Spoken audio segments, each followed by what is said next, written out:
مكملين معاكم واحنا في انتظار يومي 26 و 27 مايو، في انتظار مشاركة تثبت للعالم ان مصر فعلا بتمضي خطوات على طريق التحول الديمقراطي.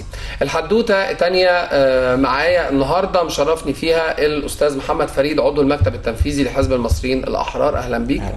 والأستاذ محمد فتحي مدرب التنمية البشرية، أهلا بيك، منورين. قولوا لي يعني شايفين ازاي 26 و 27 مايو بعيدا عن هنختار مين؟ انا شايف ان 26 و 27 مايو ده يعتبر احتفال لكل المصريين، تاني خطوة في الطريق الى التقدم والازدهار الطريق اللي احنا قلنا اتفقنا عليها يوم 30 يوليو او يوم 3/7. فانا شايف ان المصريين اللي ضحوا ونزلوا في 25 يناير ودم الشهداء اللي راح في 25 يناير وكملناه بعد كده في 30 يوليو و1/7 و2/7 والسيدي جابر والميادين على مستوى اسكندريه والمدينه على مستوى القاهره، يعني المحافظات كلها عموما. يوم 26 ده دوركم اللي انتوا تحطوا صوتكم لبلدكم، ايا كان المرشح مين، ايا كان انا بايد مين، انا نازل اشارك لبلدي. دي بلدي انا النهارده عايز اشارك فيها. اشارك فيها ازاي؟ انا عندي فرصه. الفرصه الاولانيه او الخطوه الاولانيه كانت الاستفتاء الدستور، والحمد لله اعتقد في رضا كبير جدا لشريحه كبيره من الناس على الدستور ومواده، الناس بدات تفهم وتستوعب وكده، عشان كان الوقت وقتها ضيق جدا. النهارده داخلين في الاستحقاق الثاني اللي هو الرئيس دوت، يعني مش هنتكلم عن الرؤساء القادمين لان خلاص بقى في مستقبل جديد. الرئيس دوت ده جاي يخدمني انا كمواطن مصري وشعب مصر عموما ككل. بس استاذ محمد.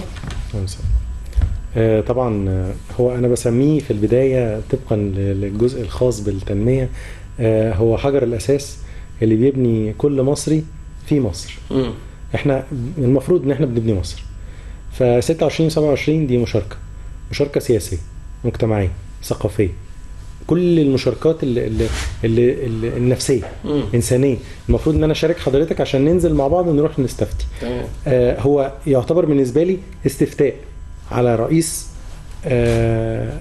المفروض ان هو منتظر، واحنا مستنيين الرئيس المنتظر بفارغ الصبر. ناس كتير طالبه منه حاجات كتيره جدا، والموضوع كبير ومصر كبيره، فبالتالي هو مش هيعمل لوحده. احنا عندنا دلوقتي 90 مليون فرد، فال90 مليون فرد هم اللي هيعملوا ده. اهم حاجه ان احنا عندنا حاجه و50 مليون هينزلوا ينتخبوا في الانتخابات، تكون يعني الكل بيتعاون. مهم جدا التعاون، مهم جدا ننزل في مواعيدنا، نحافظ على بعض. مفيش مانع ان يعني انا خلاص انتخبت ومشيت، مفيش مانع ان انا اساعد اللي ما قدرش، اروح اجيبه وانزله بحيث ان يكون ليه دور. في ناس فعلا في البيوت مش قادره تنزل، في ناس في البيت مش قادره تتحرك، اروح يعني اعمل دعم. هو ده الدعم، يعني دي كده مشاركه مجتمعيه زي ما الاستاذ محمد اتكلم في الموضوع ده، ودي حاجه مهمه جدا. مصر بتبني اساس كبير جدا زي اساس الدستور اللي بنيناه، ودلوقتي زي ما الاستاذ محمد اتكلم في الموضوع ده، كلنا بقينا نقرا الدستور وكلنا بقينا نفهم مواد الدستور. عايزين ندعم المواد دي، وعايزين يعني نعرف يعني ايه مشروع قانون، يعني ايه مشروع رئيس جاي، الرئيس هيعمل ايه، هنطالبه بايه، هنسيب له وقت قد ايه عشان يعمل فيه. ده المهم، ان انا لازم اسيب للرئيس وقت. مش هتكلم بقى في 100 يوم و30 يوم وسنه والكلام ده كله، لا انا عايز اشوف الرئيس، عايز اشوف ما هو ناتج الرئيس كل يوم. كل يوم لو الرئيس عمل حاجه واحده يبقى انا كده ليا مكسب، كل مصري بيكسب. تمام. طب الرئيس القادم يعني وفقا للدستور هو محدود الصلاحيات، يعني في رئيس وزراء، في برلمان هيكونوا كتف بكتف معاه. التصور ده تفتكروا هو واضح في اذهان الناس وخصوصا في اذهان الشباب؟ لا، هو بصراحه معظم الشباب دلوقتي بيطلبوا من الرئيس القادم ايا كان مين استحقاقات هو مش من سلطاته. يعني هو ما عندوش سلطه اللي هو يعين وزير، يشيل وزير، يصدر قوانين، بصرف النظر عن البرنامج الانتخابي للمرشحين، اللي انا هعمل قانون لكذا او مش هعمل قانون لكذا او اتعامل في كذا او لا، الرئيس وفقا للدستور الجديد بيدير الدوله مع مؤسسات اخرى. الجزء الاول فيها هو رئاسه الوزراء والحكومه، والجزء الثاني او المشاركه الفعاله كمثلث البرلمان القادم. فانا برضو باكد ان الرئيس القادم هيبقى محكوم ب حكومه قويه تساعده وتسانده، او الاثنين يساعدوا بعض، ما فيش حد بيساند حد او بيدعم حد فقط، لا، ووجود كمان تشريعات في البرلمان القادم هتسهل عليه حاجات كتير جدا. يعني بمنتهى البساطه احنا محتاجين حاجات كتير جدا في التعليم، في الصحه، في ده، في حاجات كتير جدا. هتقف قدام الرئيس عقبات واضحه تماما ان القوانين اللي هو تم انتخابه على اساسها وهي موجوده حاليا ومفعله، وطبعا احنا بنحترم القضاء بشكل مطلق، المصريين كلهم واولهم رئيس مصر القادم ان شاء الله، مش هيقدر يتجاوزها. فبالتالي مطلوب من البرلمان القادم اللي هو يبدا يحط على عاتقه اللي هو الجزء التشريعي اللي هو وظيفته، اللي انا ادي للرئيس القادم تشريعات تساعده على تنفيذ المهام المطلوب منها، بس مش في المطلق برضو عشان ما نرجعش لجزئيه الرئيس الاله او الرئيس اللي هو الديكتاتوريه او كده. لا، في حكومه، في رئيس، وفي برلمان، الثلاثه مع بعض في الدستور الحالي بيتم التنسيق بينهم وبيسالوا بعض. انا ما اقدرش اجي على رئيس معين واقول له تعال نفذ لي كذا، طيب ما الحكومه ممكن ما تساعدوش. طيب الحكومه انا والله عايزه استصلح اراضي، طب القوانين اللي موجوده ما بتسمحش بده. لا، هي منظومه متكامله، والاهم يعني دي 3 اضلاع، والضلع واهم ضلع والضلع الرابع عشان يبقى مربع للتنميه زي ما يعني بحب اشبهه دايما هو الشعب نفسه، المجتمع نفسه، المجتمع المدني. المجتمع المدني هنا مش منظمات المجتمع المدني عشان برضو ما نخش في نقطه قفلناها من زمان. لا، المجتمع المدني النهارده بقى مصر، بقى الشعب، بقى انا، بقى حضرتك، بقى الناس اللي خلاص نزلت في 30 يوليو قالت انا دي بلدي لازم اشارك فيها، في حملات بقى نظافه، في حملات مشاركه، في حملات توعيه، في حملات خلاص دي بلدنا. خلاص احنا المفروض بعد الانتخابات الرئاسيه في انتخابات برلمانيه، وان شاء الله ربنا يوفق الجميع يعني.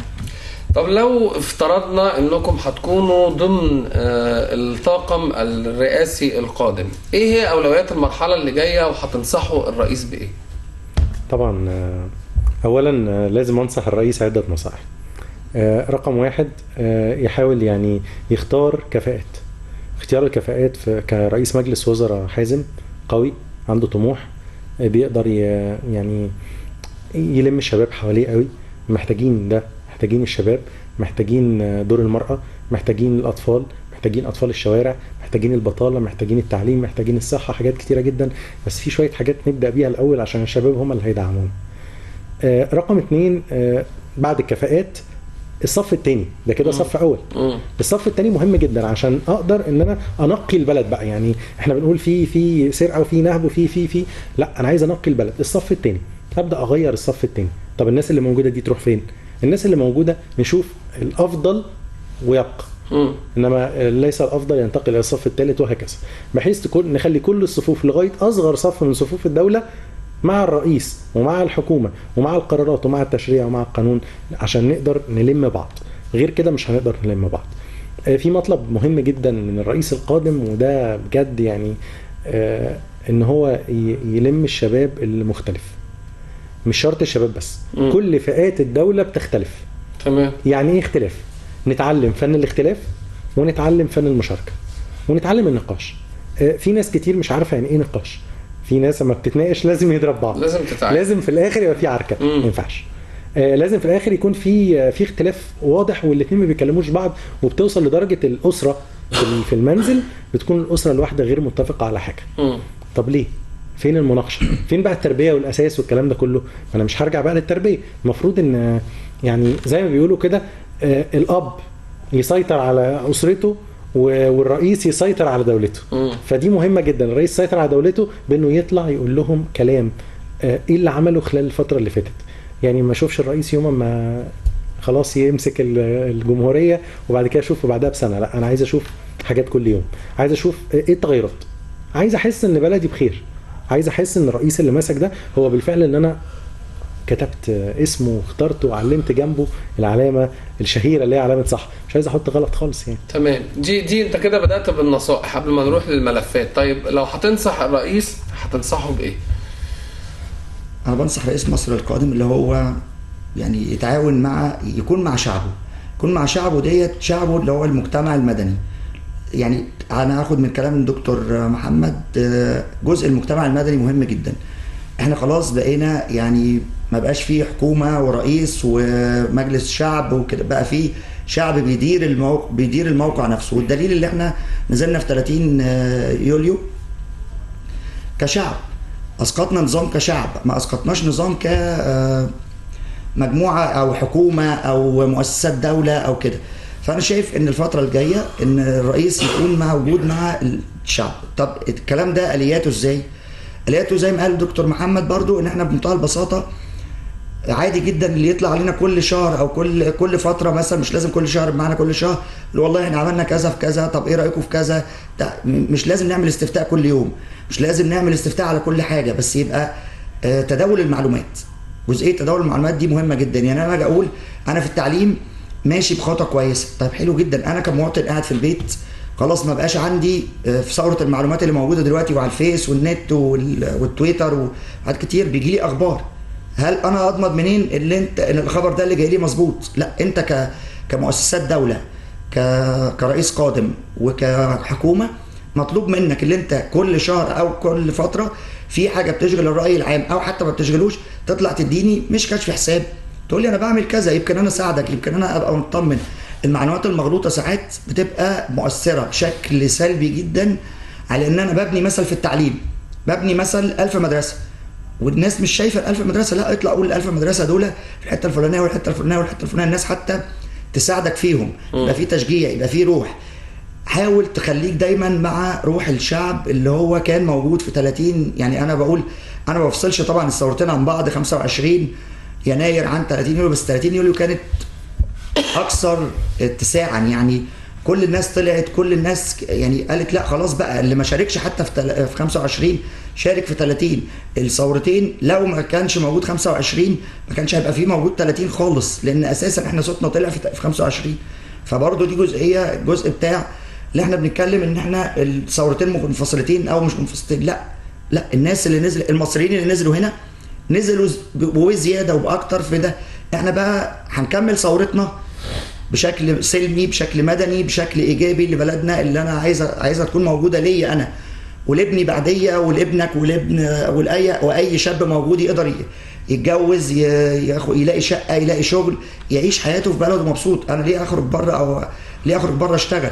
لا، انت ليك كفاءه وليك تميز عليك اللي انت موجود. فبالتالي انا شايف الرئيس القادم خليك مع شعبك، شعبك هو اللي هيسندك، شعبك هو اللي اداك صوته في الانتخابات القادمه، وان شاء الله بالتوفيق لينا كلنا يعني. طب تعالوا نروح بقى للملفات والقضايا. هنبدا بايه الاول؟ يعني هتنصحوا الرئيس انه يبدا بايه فورا؟ طبعا هو في ملف مهم جدا، ملف الامن. تمام.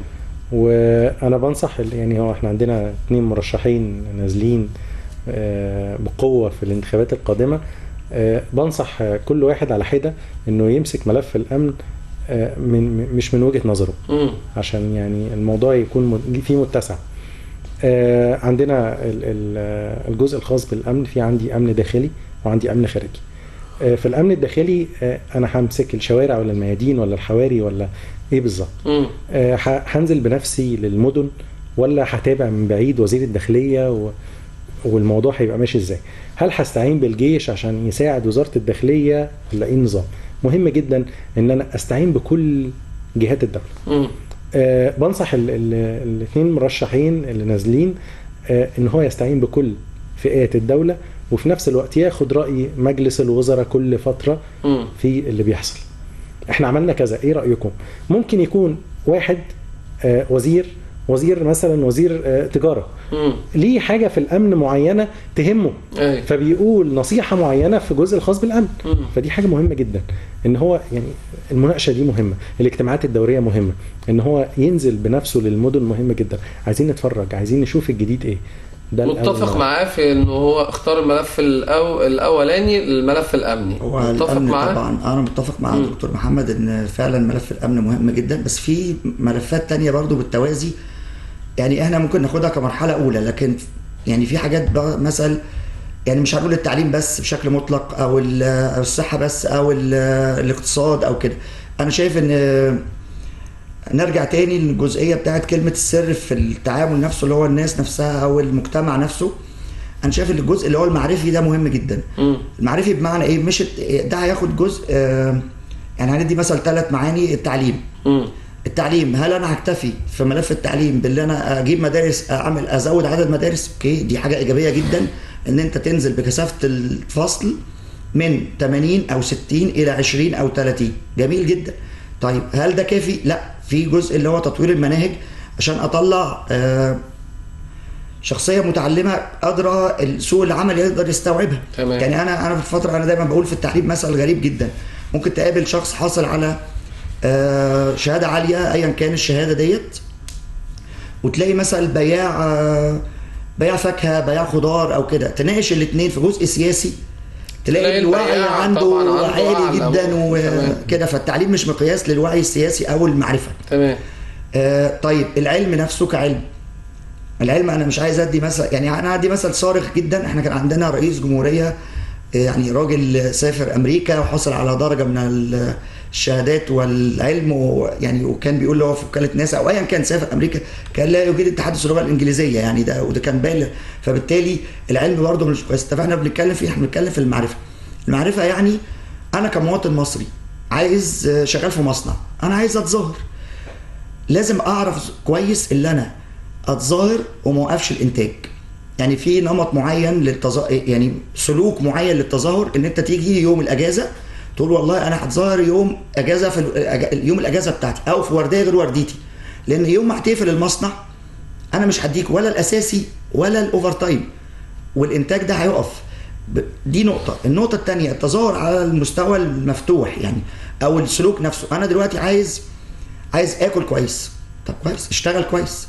عايز اودي ابني مدرسه كويسه، انا لو وديت ابني مدرسه كويسه المدرس اخد مرتب كويس، فبالتالي انا لما ياخد المرتب دوت انا هقدر اعيش انا كويس، اطمن عليه، اقدر اتعامل معاه كويس. بس في ناس بتقول مش شرط ده. يعني انا سالت ناس في النقطه اللي انت بتتكلم فيها دي، يعني هو حتى لو تقاضى مرتب كويس فهو علشان يبقى كويس، فهو في ناس اختلفت برضه حول ما دي نقطه سلوكيه الموضوع ده. دي نقطه يعني اقول لحضرتك في ناس ممكن تاخد مرتب عادي جدا وهي زي ما هي فهي دي هو زي ما بنقول هي المجتمع المصري في الستينات والخمسينات وفي 25 يناير ظهر معدن المجتمع المصري اللي هو الاصاله في التعامل نفسه، الاخلاق اللي انت لما بيقف حد في الشارع محتاج حاجه انت ما بتبصش ده مين، انت بتساعده. طيب حد تايه بنفس الكلام، حد بيتعامل في شيء معين، احنا شعب جوانا الخير، الخير في مصر يعني مع النيل بالظبط كده، زي ما كل المصريين عارفين كويس. تمام. احنا لسه في انتظار الرئيس القادم. خلصت حوادثنا النهارده. بشكر استاذ محمد فريد عضو المكتب التنفيذي لحزب المصريين الاحرار، شكرا جزيلا. دكتور محمد فتحي مدرب التنميه البشريه، شكرا ليك، نورتونا. لسه مستنيينكم ولسه حوادثنا كتير، لسه احنا في انتظار الرئيس القادم. اشوفكم الاسبوع الجاي ان شاء الله. مدد مدد مدد مدد ومدد مدد مدد مدد مدد مدد مدد سدي حيلك يا بلد، ومدد مدد مدد مدد سدي حيلك يا بلد. إن كان في أرضك مات شهيد في ألف غيره بيتولد، مدد مدد مدد مدد